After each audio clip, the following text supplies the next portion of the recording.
Alright, listen up everybody. I thought I'd make a quick video on what I had to do to get my washing machine to drain. It had stopped draining, and once before I did this, I had a repairman out, and he kind of showed me some stuff that you needed to do, to make it drain. So I wanted to make a short video because the videos that are actually out there on YouTube, yeah, I mean, some of them are helpful, but they don't quite cover everything that I found. So first of all, if you're like me, when it got, and sorry, this is a little bit of a mess. I had some leakage issues that I'll explain in a minute. But if you're like me, when it stopped draining, guess what? The door's locked.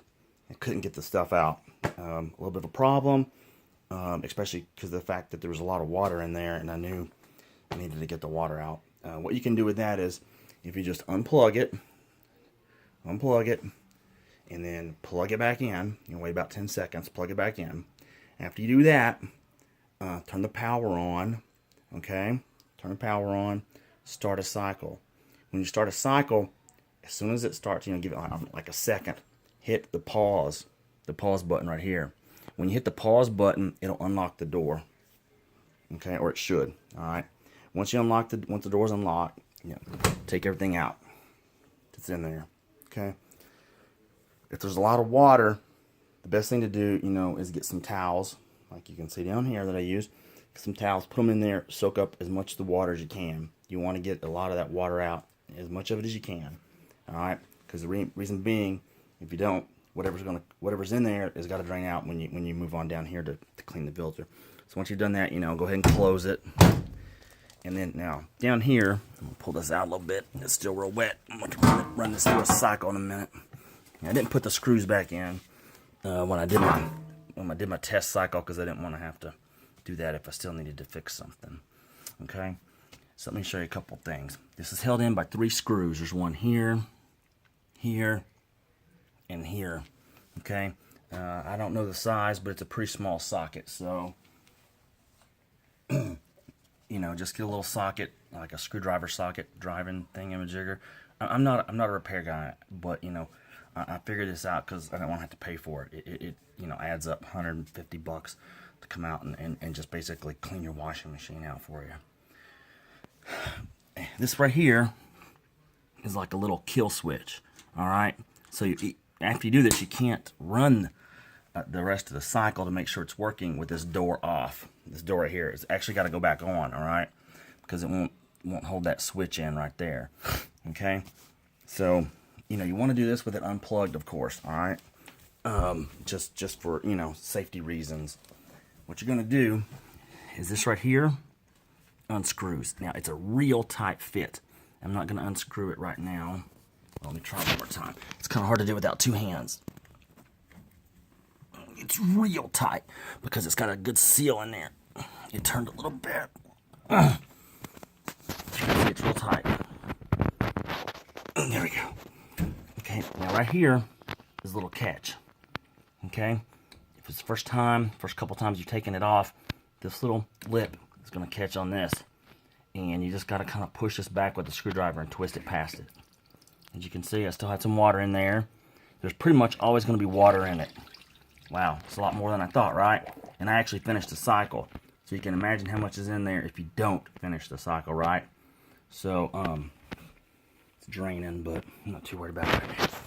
Already got a mess to clean up, so it's not that big a deal. What you're gonna have is this is in there.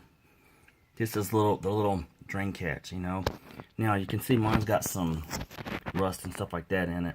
I could probably clean that out. I'm not going to, because I don't want to start scratching on it and cause any problems with any pieces coming off or anything like that.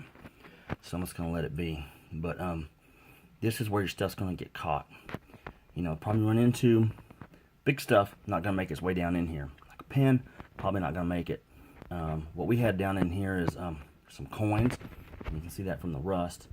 A couple other little pieces of, I don't know, random weird metal things that got stuck in somebody's pocket and ended up down in here.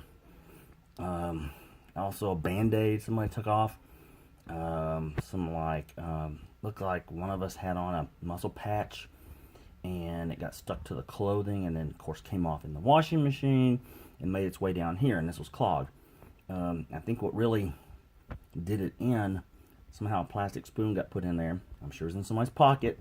Good reason to clean all your pockets out, all right? And it made it all the way down into here, and the actual spoon was down in the actual spoon was down in here. It had broke off, and then the handle of the spoon was still stuck up, you know, up in here. Okay, so you take this out, clean it. Now when you put it back in, see that this little thing right here? This has got to go back in at the top, because if you feel inside, there's a little notch it needs to go into. If you feel inside right there, there's a notch. It's got to go in straight. You know, you want to look up in there, make sure there's not anything else in there. Which mine's a little dirty, but it's actually just the rust from freaking coins sitting in there too long. Alright, get that in there. You got to get it in the top. Alright, and I apologize, you know, the quality of the video is not that great. I just wanted to do this while I still had it apart, you know, I wouldn't have to take it back apart. Screw this in as tight as you can get it. It's going to seal good, so you don't have to worry, you know, you're going to get it to where it's stuck. Alright, I put that back on, still having problems. So I thought, well, I wonder what else can be cleaned. And the last time the washing machine guy at least I didn't see him take this part off. But I got to looking and I realized, okay, this is just some, like, you know, twist-on clamps, right? So I was like, I bet that'll come off. Looked right here, and this is the plug. This just snaps out, hooks down underneath this. So I unhooked that, moved it out of the way, and this actually just twists off forward. Now, I'm going to cheat. I'm not going to do it right now. I'll tell you the reason being. When you get it off, it's a little bit difficult to get it back on and get a good seal. Alright?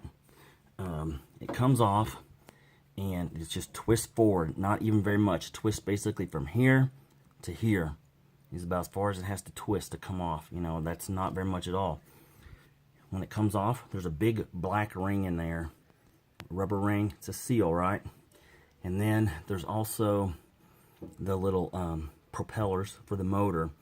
Now, on this particular model, this is an electric motor. It's got magnets that spin, and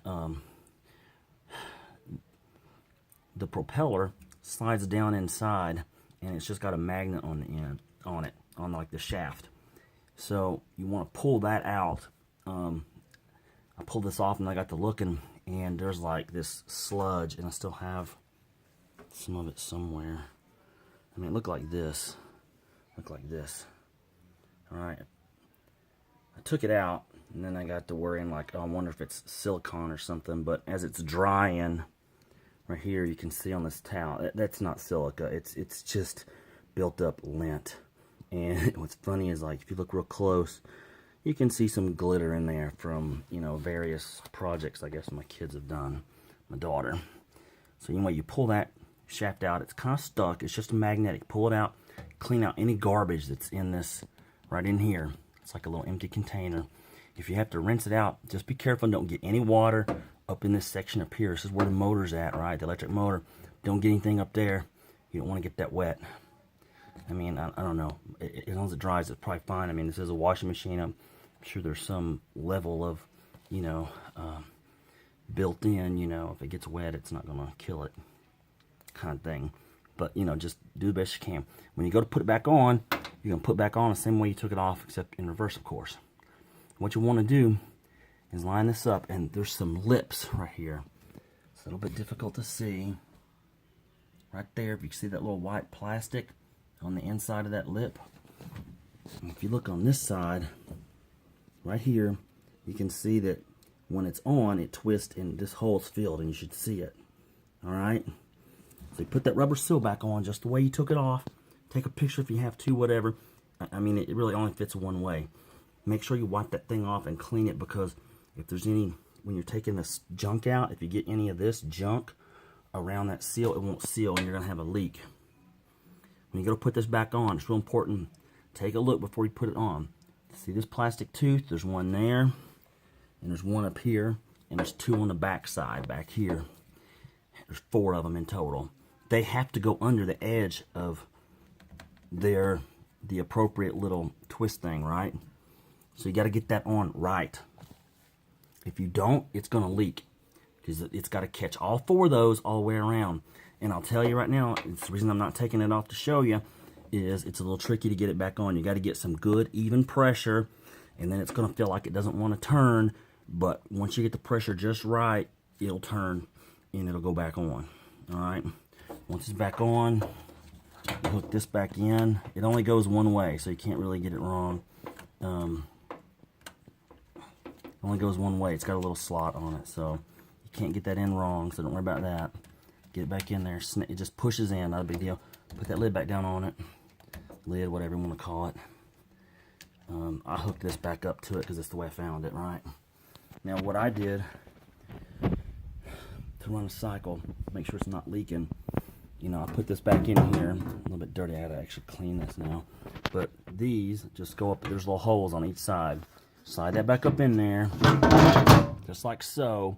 And then I actually pushed, you know, this up against it to keep it in place. Pushed it up, kept it in place, and ran a spin cycle to finish getting, you know, everything out. Make sure it was gonna at least go through a spin cycle.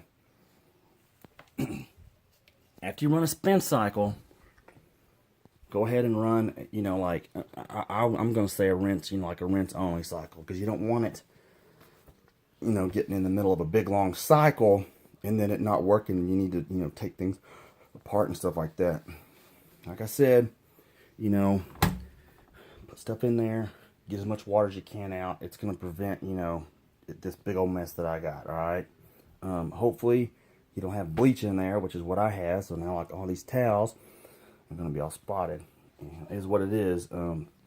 Still, 4 or 5 towels is a lot cheaper than $150 for the Maytag guy to come out here, and he's still going to spill water everywhere, and it's still going to be bleach if you had bleach in there. So, you know, it is what it is. But I'm telling you that right there will save you a lot. If you do all that and the motor's still not working, you're still not draining, you may need to replace that motor. All right.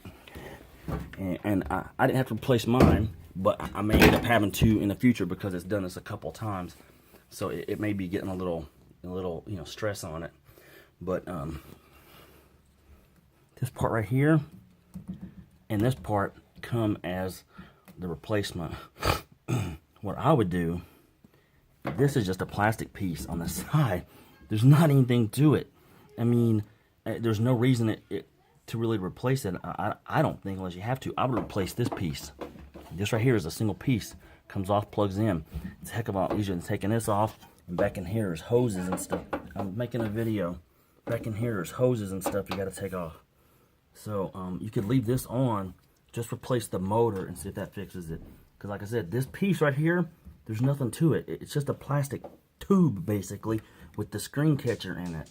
So I don't see as how that would really need to be replaced if the motor's bad, which is this piece. This one's about 85 bucks, anywhere between, like, I guess 85 and 125. And you can do it yourself. I mean, because seriously, this just twists off. You put the new one on, plug it in, and you'll be ready to give it a run. All right. You know, but just like I said, use some towels to catch the water when it comes out. Clean this out. If there's any sludge or anything in here, clean all that out. Put it back on. Make sure you get a good seal. You know, set this up here. If you have to, put a couple of screws in to run a test cycle so that you get that little trigger right there to push in. Run a test cycle, get it dried out, and then go ahead and once that's good, then you know you can put the screws back in and go forward with that. That should save you a little bit of money, and hopefully that's a little bit more information than what's on the other videos that are on here. Because like everyone I saw didn't really say anything about taking this off and cleaning it. And there was a lot of sludge in mine. I don't think it had been touched. I don't even think the repairman did it, probably because it was working and he just didn't mess with it. Anyway, that's it. That's how you clean the drain tube and the water pump on the Maytag Epic Z. We've had this thing like 10 years, so pretty good purchase. Just needs a little maintenance occasionally.